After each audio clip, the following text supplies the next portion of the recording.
그러면 지방 이식이 과주입됐을 때 어떤 문제가 생기냐? 일단 모양 자체가 굉장히 부자연스럽습니다. 처음에 얘기했던 이 호빵맨 같다는 표현이 굉장히 정확한 표현이에요. 즉 얼굴에 좀 자연스러운 음영이라든지 굴곡들이 사라지게 되니까 입체감 자체가 오히려 부족하게 지게 되는 거죠. 그래서 이제 뭐 과주입되는 게 낫냐? 좀 모자라게 주입되는 게 낫냐? 어떤 것이 낫냐? 안녕하세요. 성형외과 전문의 한바른 원장입니다. 자, 이번 시간은 지방이식의 부작용 중에서 한 가지 현상에 대해서 집중적으로 알아보는 시간을 가질 건데요. 이제 뭐 지방이식의 부작용에 대해서 인터넷에 검색을 하시다 보면 뭐 너무 많이 넣어서 얼굴이 막 호빵맨처럼 변했다. 뭐 10년 전에 지방이식한 게 처지기 시작해서 지금 모양이 너무 이상해졌다. 지방이식 부위가 단단해졌다. 심지어는 뭐 괴상한 염증이 동반되었다까지 굉장히 여러 가지 이야기가 나오거든요. 자, 이런 부작용들은 사실 대부분 좀 지방이 너무 많이 필요 이상으로 이식되어서 과주입돼서 생기는 합병증인 경우가 많습니다. 자, 오늘은 지방 이식을 할 때 왜 과주입이라고 생각될 정도로 많이 이식하게 되는지, 혹은 어떤 식으로 하면 이런 것들을 피할 수 있는지에 대해서 알아보는 시간을 갖도록 하겠습니다. 지방 이식을 할 때 너무 많이 이식되었다, 혹은 내가 너무 많이 이식되었다고 느낀다라고 느껴지는 이유는 먼저 크게 이제 두 가지로 구분을 할 수 있을 것 같아요. 자, 첫 번째는 지방 이식을 받기로 했을 때 그 수술을 집도할 의사와의 좀 커뮤니케이션이 잘 되지 않은 경우를 들 수 있을 것 같거든요. 수술 받으실 분이 평소에 생각한 내가 자연스러운 정도의 지방 이식의 이미지는 딱 내 얼굴에 한 10 정도 추가되는 거라고 생각을 해볼게요. 그러면 상담할 때 내가 살짝 욕심이 생겨서 저는 그것보다 살짝 볼륨감 있게 원한다, 한 15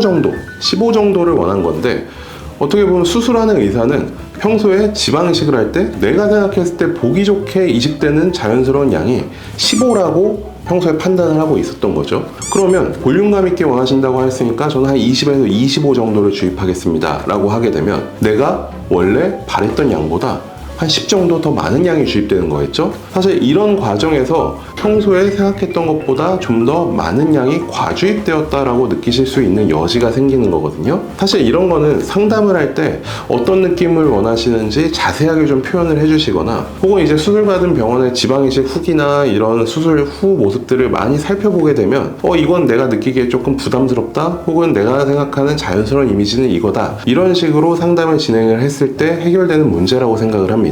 두 번째는 의사가 혹은 누가 봐도 과주입되었다고 생각할 정도로 지방 이식을 많이 하게 되는 경우는 또 두 가지 경우를 나눠볼 수가 있을 것 같아요. 자, 첫 번째는 조금 경험이 모자란 의사가 모양을 만들기 위해서 나타나는 경우가 많은데, 이제 이마 같은 경우에는 조금 둥근 모양을 만들게 되면 주입되는 지방량이 다른 곳보다 좀 더 많습니다. 의사가 이제 삼매경에 빠져가지고 지방 이식을 계속적으로 하다 보면 오른쪽을 넣고 나서 왼쪽을 넣다 보니까 오른쪽이 좀 모자란 것 같고, 오른쪽을 다시 한번 좀 더 넣어보니까 왼쪽이 이번엔 좀 모자란 것 같아. 이런 식으로 몇 번만 반복하다 보면 사실 나중에 지방이 좀 더 과주입되는 현상이 생기겠죠. 당연히 이런 경험이 적은 의사는 조금 피해 주시는 게 좋을 것 같고요. 두 번째는 의사들은 이제 지방 이식을 할 때 생착률이라는 걸 감안해서 지방이 어느 정도 흡수되는 걸 예상을 하고 지방 이식을 하게 됩니다. 그러니까 생착률이라는 건 쉽게 얘기해서 지방을 배나 이제 허벅지에서 뽑아서 이식을 했을 때 넣은 지방이 다 이식된 부위에 살아남지는 않거든요.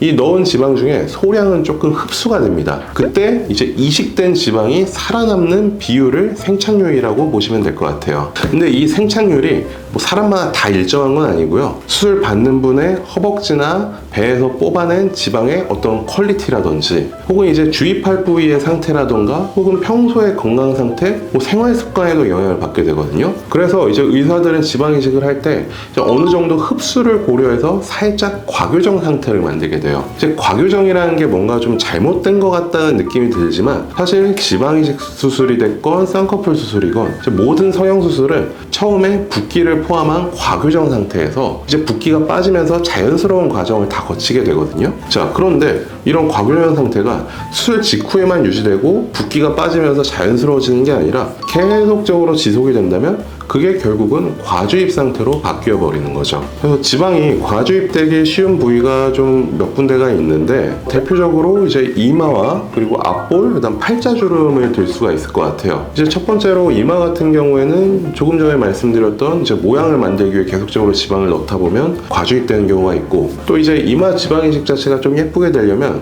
이제 옆에서 봤을 때 이제 콧등에서 미간을 지나서 이마까지 떨어지는 라인이 굉장히 S자로 이제 부드럽게 이어지면서 예뻐야 되거든요. 이 라인을 만들려고 하다가 미간 쪽에 조금 블록하게 이식이 되는 경우가 있을 수가 있고요. 이제 앞볼 같은 경우에는 과주입되기 가장 쉬운 케이스는 인디언 주름이 심하게 잡혀있는 경우를 들 수 있을 것 같습니다. 이제 인디언 주름이라는 건 뭐냐면 이제 팔자 주름이랑 앞광대 이 사이에 사선으로 쭉 생겨있는 주름을 얘기하거든요. 보통 이 주름을 개선하기 위해서 앞볼에 지방 이식을 하게 되는 경우가 많은데 이 주름은 굉장히 강하게 잡혀있는 주름이기 때문에 개선은 되지만 완벽하게 없어지지 않는 경우들도 굉장히 많아요. 그런데 이 부분의 주름을 너무 펴주려고 아예 없어질 정도로 지방 이식을 하다 보면 앞볼 자체가 엄청나게 빵빵하게 지방 이식이 되는 경우가 생기죠. 팔자 주름도 마찬가지로 팔자가 깊어 보이지 않게 이제 콧날개 바로 옆쪽에 이제 지방을 채우게 되는데 이 팔자 주름이 없어질 때까지 지방 이식을 하다 보면 굉장히 과주입되는 경우가 생기게 됩니다.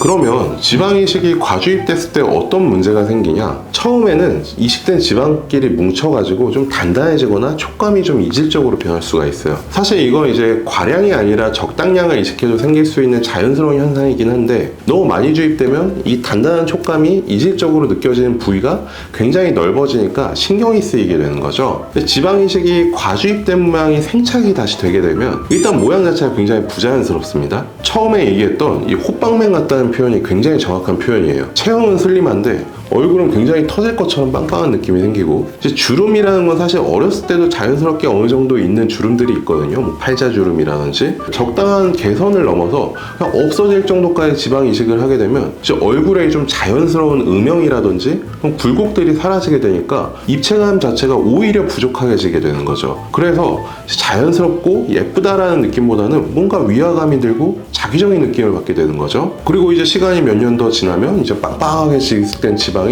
이제 처지게 되겠죠. 앞볼에 지방이 과주입된 분들 공통적으로 나타나는 현상이 팔자주름 위가 굉장히 두툼하게 변하게 되거든요. 그 보기에도 굉장히 좋지 않고 이마에 이제 과하게 지방이 이식된 경우에도 나이가 들면 이제 이마가 처지면서 눈썹 부분 근처에만 굉장히 불룩하게 튀어나온 모습으로 변하게 됩니다. 그래서 이제 뭐 과주입되는 게 낫냐? 좀 모자라게 주입되는 게 낫냐? 어떤 것이 낫냐? 뭐 가장 좋은 건 적당하게 주입되는 거겠지만 많이 이식되는 것보다는 사실 조금 모자란 듯하게 이식되는 게 훨씬 낫죠. 이제 지방 이식은 보통 이제 1차와 2차로 나눠서 진행하는 병원도 굉장히 많거든요.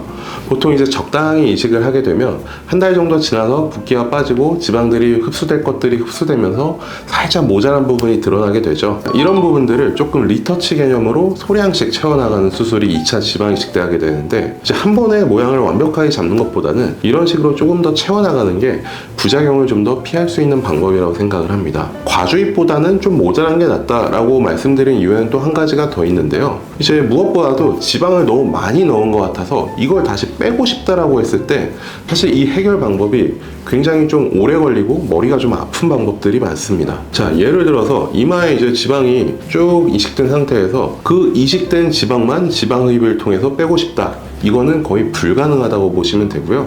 앞볼이라든지 혹은 팔자 옆부분도 지방 흡입을 섣불리 하게 되면 그냥 평평해지는 게 아니라 오히려 울퉁불퉁해지기도 굉장히 쉽습니다. 그래서 웬만하면 대부분의 병원들이 지방 흡입보다는 이제 지방 분해 주사로 좀 접근을 하게 되는데요. 이 지방 분해 주사도 한 번으로 지방이 녹아 없어지는 게 아니거든요. 보통 최소 4-5번 10번까지 나눠서 지방 분해 주사를 진행을 하게 돼요. 이 아까 이식된 지방이 뭉쳐가지고 좀 단단해져 있다거나 혹은 이제 단단해지다 못해 석회화가 진행되어 있는 상태라면 이런 지방 분해 주사도 굉장히 반응을 하지 않고 효과가 적습니다. 그래서 항상 지방 이식을 하실 때는 볼륨감 있게 하는 것보다는 자연스럽게 해달라고 말씀을 하시는 게 좋을 것 같고요. 모자란 부분은 다음에 채워간다는 식으로 접근을 하시는 게 부작용을 줄일 수 있는 길일 것 같아요. 그리고 가장 중요한 건 이제 팔자주름이라든지 인디언 주름이라든지 혹은 이제 광대 밑에 이제 옆볼 패임 같은 것들이 지방 이식을 통해서 완벽하게 없어져야 된다고 생각하시면 안 됩니다. 보통은 지방 이식을 통해서 개선해야 된다고 생각을 하셔야 돼요. 만약에 뭐 이런 주름들이 완벽하게 없어질 때까지 지방 이식이 돼야 된다라고 본인이 생각하신다면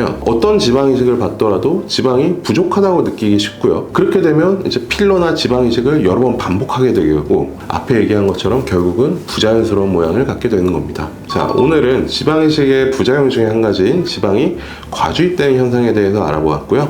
다음번에도 더 좋은 이야기로 찾아뵙도록 하겠습니다. 지금까지 성형외과 전문의 한바른 원장이었습니다. 감사합니다.